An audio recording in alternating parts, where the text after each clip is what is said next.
What's up, horror lovers? Welcome back to another spine-chilling episode of Cursed Casefiles. I'm your host, and today I've got a story that'll make you never want to play truth or dare again. Before we dive into this nightmare, make sure you hit that subscribe button and ring the notification bell because trust me, you don't want to miss the terrifying content we drop every week. And if this story keeps you up at night, smash that like button and let me know in the comments. Now, we've all played truth or dare at some point, right? Usually it's just harmless fun. Embarrassing questions, silly dares, maybe someone has to kiss their crush or reveal their deepest secret. But what happens when the game itself becomes something else? Something that doesn't want to end? Something that demands more than just embarrassing truths and stupid dares? The story I'm about to tell you happened in the fall of 2019 in Millbrook, Connecticut, a quiet suburban town where nothing exciting ever happens. Or at least, that's what everyone thought until 6 teenagers decided to play what they thought would be an innocent game of truth or dare during a sleepover. This isn't just another scary game went wrong story, guys. This is about a game that became sentient, that started making its own rules, and that absolutely refused to let its players walk away. So grab your headphones, turn down the lights, and let's dive into the most terrifying game of truth or dare you'll ever hear about.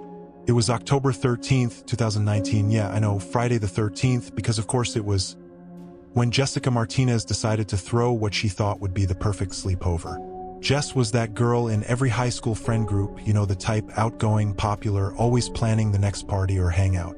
She lived in this massive colonial house on Elm Street with her parents, who conveniently were out of town for the weekend at some business conference. The guest list was pretty typical for a high school sleepover. There was Madison Clark, Jess's best friend since middle school, and basically the voice of reason in their group. Then you had Tyler Brooks, Jess's on and off boyfriend who somehow always managed to get invited to girls' night. Emma Rodriguez was the quiet artsy one who preferred staying home with her sketchbook but got dragged along anyway. Connor Walsh was Tyler's best friend, basically a human golden retriever, friendly, loyal, and not the brightest bulb in the box. And finally, Riley Kim, the new girl who just moved to Millbrook from California and was still trying to fit in with the group. By 10 p.m., they'd already burned through the usual sleepover activities. They'd ordered way too much pizza, binged a couple of horror movies on Netflix, which, looking back, was probably not the best choice, painted their nails, and were starting to get that restless energy that happens when teenagers get bored. "Okay, I'm dying of boredom over here," Madison announced, flopping dramatically on Jessica's king-sized bed. "What else can we do?" "We could always play a game," Emma suggested quietly, looking up from the horror movie-inspired sketch she'd been working on. "What kind of game?" Tyler asked, stealing another slice of pizza from the box. Connor, being Connor, immediately perked up. "Ooh, what about truth or dare? Classic sleepover game, right?" Riley, who'd been pretty quiet all night, suddenly seemed interested. "Actually, that could be fun. I know a version that's supposed to be way more intense than the regular game." "More intense how?" Jessica asked, raising an eyebrow.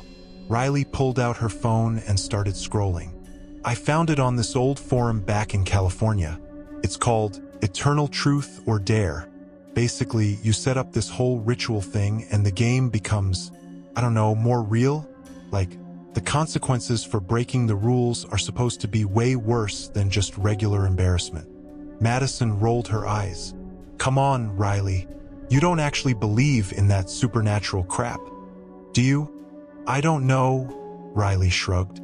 "But what's the worst that could happen? If it's fake, we just play a regular game. If it's real, well, at least it won't be boring." Tyler leaned forward, interested. "What kind of ritual are we talking about here?" Riley read from her phone. "You need 6 candles arranged in a circle. Everyone sits between 2 candles, and you have to say this specific chant 3 times. Then the game starts, and supposedly it doesn't end until everyone's told their deepest truth and completed their ultimate dare." "Their ultimate dare?" Emma asked nervously. "Yeah, like the thing you'd never normally do. The line you'd never cross. Riley's eyes gleamed in the dim light of Jessica's room. Come on, guys. When are we ever going to get another chance to try something like this? Jessica, who never backed down from anything that might make her seem cool or interesting, was immediately on board. I'm in. This sounds way more fun than regular truth or dare. Same here, Tyler agreed, because wherever Jessica went, he followed. Connor shrugged. Sure, why not?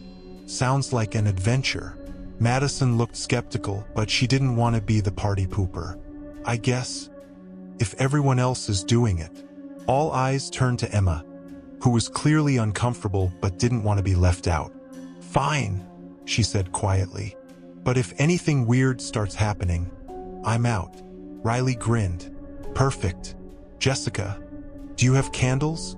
20 minutes later, they transformed Jessica's bedroom into something that looked like a scene from a horror movie. 6 red candles were arranged in a perfect circle on the hardwood floor, flickering and casting dancing shadows on the walls. The overhead lights were off, leaving only the warm glow of the candles to illuminate their faces. They sat cross-legged between the candles, Jessica and Tyler across from each other, Madison and Connor, Emma and Riley. Riley had her phone out, reading the instructions she'd found on that forum. Okay, everyone hold hands, Riley said, her voice taking on a more serious tone. We have to say the chant 3 times in unison, and we can't break the circle until the game officially starts. What's the chant? Madison asked, already starting to regret this decision. The game has begun. Jessica, truth or dare? They all stared at the phone in stunned silence. Did you set that up somehow? Connor asked Riley. Riley shook her head, looking genuinely confused. No, I swear. I just found the ritual online. I have no idea how it's doing that.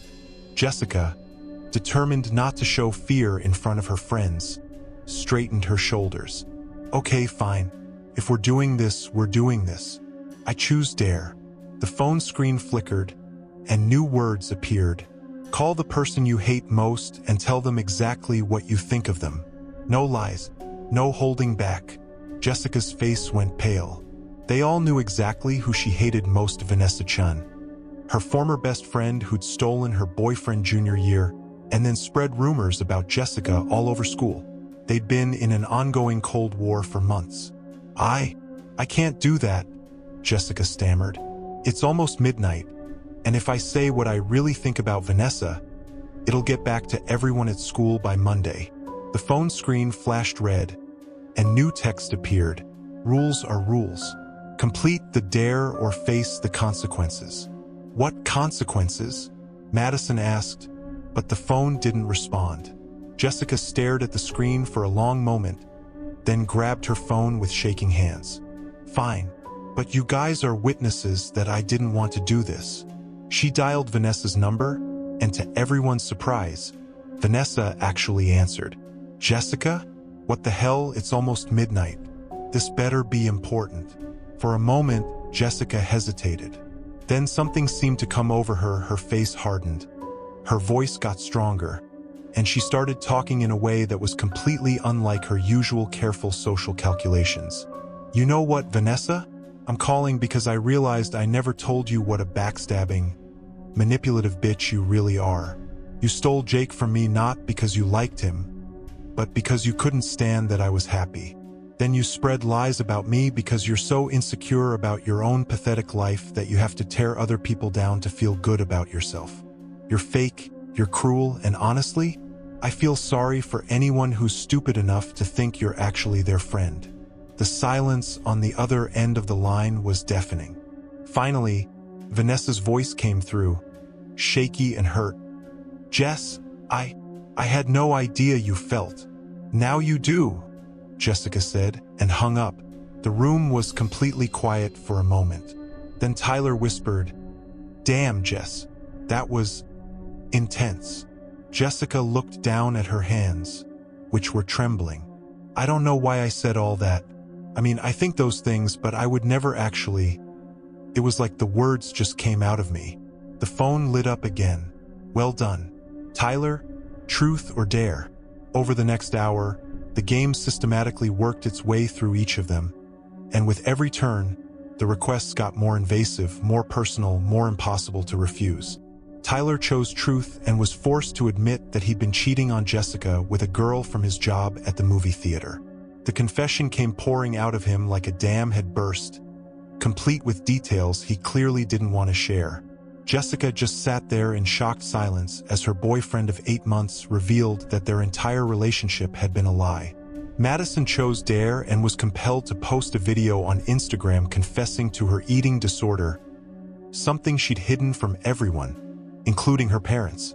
She tried to stop herself from hitting post, but her finger moved against her will, and suddenly her most private struggle was public for all 847 of her followers to see. Emma chose truth, thinking it would be safer, and found herself revealing that she'd been having vivid, disturbing dreams about hurting her little sister. Not because she wanted to, but because some dark part of her brain kept showing her these horrible images. The words spilled out of her in graphic detail while she sat there crying, unable to stop talking. Connor chose dare and was forced to call his mom and confess that he'd been selling his ADHD medication to other students. His mom's heartbroken sobs over the phone were audible to everyone in the room, but Connor couldn't hang up until he told her everything. How long he'd been doing it, how much money he'd made, how he'd been lying to her face for months. Riley went with truth and was made to admit that she'd moved to Millbrook not because her dad got a new job, but because she'd been expelled from her old school for starting a fire in the chemistry lab that had seriously injured another student. She'd been in therapy for months, but her parents had decided a fresh start was better than dealing with the consequences. Each revelation was more shocking than the last, and with each turn, they could all feel something changing in the room. The air got thicker, harder to breathe. The shadows seemed to move independently of the flickering candles. And that cold, it was getting deeper, settling into their bones. But the worst part was that none of them could stop. They'd try to refuse, try to say, "I don't want to play anymore," but the words wouldn't come out. It was like something else was controlling their voices, their actions, their choices. After Riley's confession, the phone went dark for several minutes. They sat in tense silence, hoping maybe the game was over, that whatever force had taken control was finally satisfied. Then the screen blazed to life again, brighter than before. Round 1 complete. Now for the real game. Everyone must complete their ultimate dare. Refusal is not an option. What's an ultimate dare? Connor asked, though his voice came out as barely a whisper. The thing you would never do. The line you would never cross. The action that would destroy who you think you are. Emma was crying now. Please, we want to stop. We've told the truth, we've done the dares. Please just let us stop. The game ends when the game chooses to end. Jessica, your ultimate dare. Hurt the person you love most. Jessica shook her head violently. No, I won't do that. I can't. But even as she said it, she could feel that same compulsion rising in her chest, that same force that had made her call Vanessa, that had pulled the confessions out of all of them. She looked around the circle, and her eyes landed on Madison's sweet, loyal Madison who'd been her best friend since they were 12 years old. Jess, don't, Madison whispered, seeing the look in her friend's eyes. Jessica's hand moved to the letter opener on her desk, a sharp, silver thing her dad had given her for her 16th birthday. She picked it up, and her arm moved toward Madison against her will. I can't stop it, Jessica gasped. Madison, I can't stop. Stop, Emma screamed, jumping to her feet and breaking the circle. This isn't a game anymore. This is something evil. The moment Emma broke the circle, the candles all went out at once, plunging the room into complete darkness. For a few seconds, the only sound was their panicked breathing. Then, one by one, the candles relit themselves. But something had changed. The shadows were wrong now, too long and moving independently of the candlelight. And there were more shadows than there should be. 6 kids should cast 6 shadows, but there were dozens of them writhing on the walls. Riley's phone lit up again, but this time the message was different. The circle has been broken. The rules have changed. Now you all pay the ultimate price. What does that mean? Tyler demanded. The shadows on the walls began to take shape, human figures, but wrong, distorted. Some were missing limbs, others had their heads at impossible angles. They all seemed to be reaching toward the circle of teenagers. Those are other players, Riley whispered in horror. Other people who've played this game. As if responding to her words, the shadows began to whisper, not in unison, but all at once, creating a horrible cacophony of voices. We told our truths, we completed our dares, but it wasn't enough. It's never enough. The game doesn't end, it just finds new players. Madison grabbed Jessica's arm. We have to get out of here, now. They tried to run for the door, but their legs wouldn't move. They were frozen in place, watching as the shadows grew darker, more solid, more real. The game must be completed. Choose. One of you stays to join us, or all of you stay. That's not a choice, Connor shouted. Someone must always stay. That is the rule. That has always been the rule. Emma, still crying, looked around at her friends. It's my fault. I broke the circle. I should be the one. No, Jessica interrupted. And for the first time that night, her voice was completely her own. The compulsion was gone, replaced by something else, a determination, maybe even courage. No one else is staying. We all leave together. Impossible. The game demands payment. Then I'll give you a different kind of payment, Jessica said, stepping forward. She picked up her phone and started typing. I'll give you what you really want, more players. Her fingers flew over the keyboard as she posted to every social media platform she had. OMG guys, just found the most insane truth or dare game online. It's called Eternal Truth or Dare, and it's supposed to be super intense. Here's the ritual. She included the entire chant, the setup instructions, everything. Within minutes, her phone was buzzing with notifications. Comments, shares, people asking for more details. The word was spreading. The shadows seemed to pause, considering. Acceptable.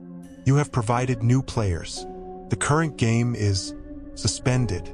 The cold lifted from the room. The shadows retreated. The candles flickered and went out naturally this time. They sat in Jessica's now normal bedroom, lit only by the streetlight coming through the window, and stared at each other. Is it over? Madison whispered. Jessica looked at her phone, which was still blowing up with notifications. People she knew, people she didn't know, all interested in trying this intense game. She felt sick. For us? Yeah, I think so. But for everyone else? She trailed off, watching as her post got shared again and again. You just sentenced a bunch of innocent people to what we just went through, Emma said quietly. I saved our lives, Jessica replied, but she didn't sound convinced. They spent the rest of the night in the living room with all the lights on, none of them sleeping. By morning, Jessica's post had been shared over 1,000 times. The 6 of them never talked about what happened that night, but they didn't need to. The evidence was all there. Tyler's admission about cheating had ended his and Jessica's relationship. Madison's eating disorder confession had led to her parents getting her help, but also to months of therapy and family drama. Emma's dark thoughts had resulted in a psychological evaluation and medication she didn't want to take. Connor's drug-dealing confession had gotten him suspended from school and nearly sent to juvenile detention. Riley's past had caught up with her, leading to more therapy and her family moving again. But those were just the immediate consequences. The real horror was what came after. Jessica's post kept spreading. She tried to delete it, but by then it had been screenshotted and shared so many times that removing the original didn't matter.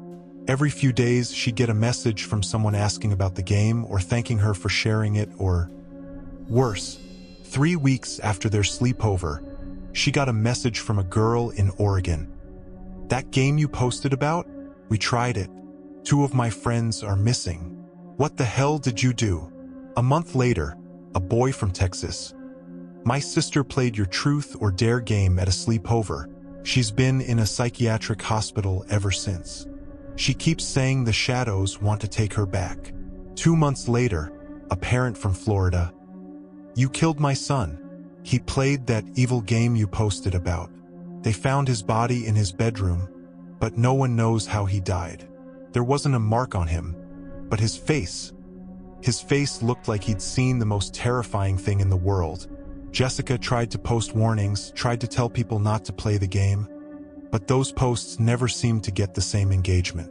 The ritual instructions continued to spread while her warnings disappeared into the void of social media algorithms. She started having nightmares not about the game itself, but about all the people who might be playing it. She'd wake up in cold sweats, hearing whispers that sounded like dozens of voices calling her name, thanking her for bringing them new players. The others were dealing with their own aftermath. Connor had developed chronic insomnia, claiming that whenever he tried to sleep, he could hear his phone buzzing with notifications from a game that was supposedly over. Madison had started seeing shadows move in her peripheral vision, shadows that looked like they were reaching for her. Tyler found himself compulsively confessing things to people, as if the game's influence on his honesty hadn't completely worn off. But Emma and Riley had it the worst. Emma's artwork became increasingly dark and disturbing, filled with shadow figures and eyes that seemed to follow you around the room. She claimed she wasn't choosing to draw these things. Her hand just moved on its own, especially late at night. Riley had become obsessed with researching the game online, spending hours in forums and chat rooms trying to find its origins, trying to find a way to stop it. What she found terrified her. The game was old, much older than the internet forum where she'd first discovered it. References to eternal truth or dare appeared in documents going back centuries, witch trial transcripts, asylum records, police reports from decades past. Always the same pattern. A group of people would play the game, some would disappear or die under mysterious circumstances, and the survivors would spread the ritual to others.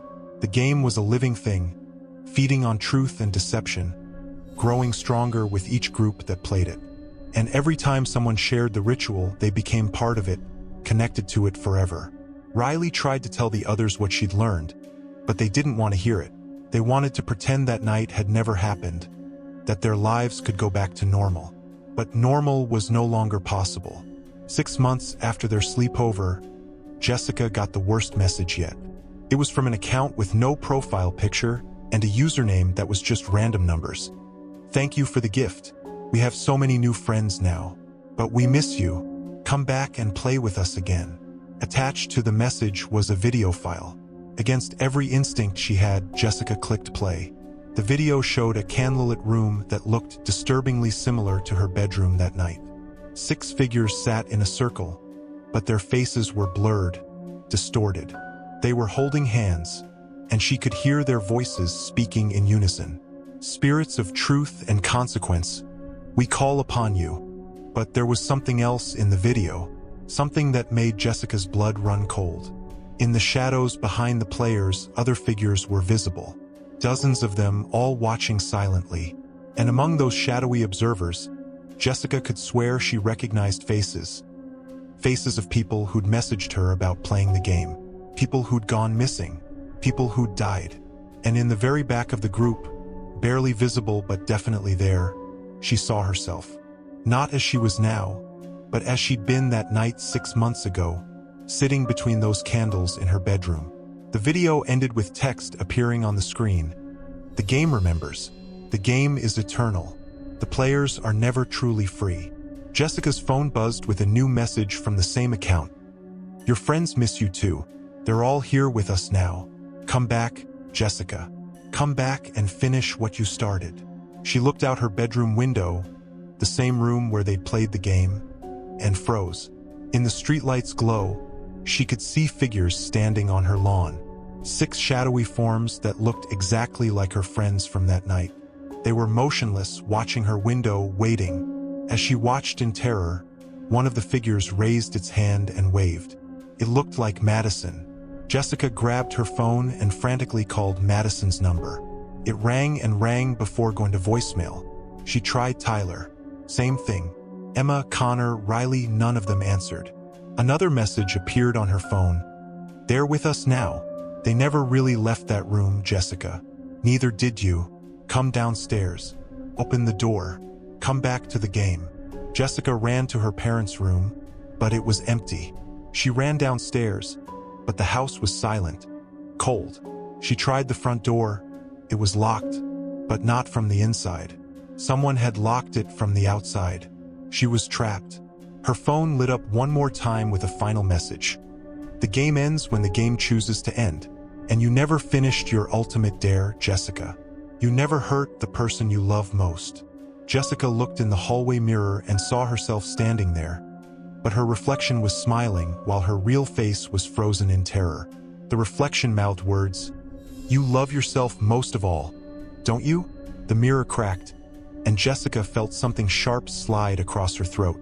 The police found Jessica Martinez 3 days later in her bedroom, sitting in the exact center of a circle of melted red candles. There were no signs of struggle, no wounds, no apparent cause of death. Her parents had been out of town and discovered her when they returned from their business trip. The only unusual thing was her phone, which was still recording a video that showed her sitting motionless for 72 hours straight, staring directly at the camera with a slight smile on her face. And the viral post that had started it all? Still out there, still being shared, still claiming new victims. Every time someone shares the ritual for eternal truth or dare, they become part of the game's eternal circle of players. The game is patient, the game is hungry, and the game never ever ends. So there you have it, horror lovers, the terrifying true story of what happens when a simple party game becomes something much more sinister. Here's my warning to you. If you ever see instructions for something called eternal truth or dare online, don't try it, don't share it, don't even read the full ritual out loud, because some things are too dangerous to play with. Truth or dare is supposed to be harmless fun, but when you open the door to forces beyond your understanding, you might find that the game chooses to play with you instead. And remember, some games don't have a winner. Some games only have players, forever and ever, trapped in an endless cycle of truth and consequences. Thanks for watching another terrifying episode of Dark Shadows. If the story kept you up at night, smash that like button and let me know in the comments if you've ever had a supernatural experience with a seemingly innocent game. But whatever you do, don't go looking for the ritual I described, because if you do, you might find that the game has been looking for you too. Sleep tight, horror fans, and maybe think twice before you choose dare next time. Sweet dreams, if you can manage them.